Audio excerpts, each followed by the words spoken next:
So tell me in the camera that I'm preaching the gospel is breaking the law. No. Being Give me outside. your name, sir. Give me your name. Yeah, my name's PC Routledge. 238. Okay, get it on 007. camera. Yeah. He's saying, At the moment, preaching the sir, gospel, being I'm breaking the outside- law. No. Right? You Being can see outside- online, everyone sees.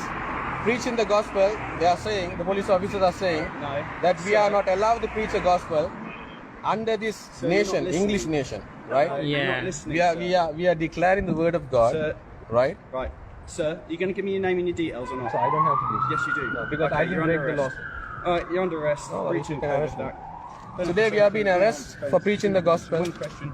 I've been arrested to preaching the gospel. If you do so, maybe give an evidence. Do you understand? I've been arrested to preaching the gospel No, you're being in arrested Sutton under the COVID Act. because they are saying that I'm not allowed to preach the gospel. Today, see, this is England. Thank you so much for This is making me England stop. for preaching the gospel. You get arrested. This is England. I'll give it to my colleague. No, just cut you a quick.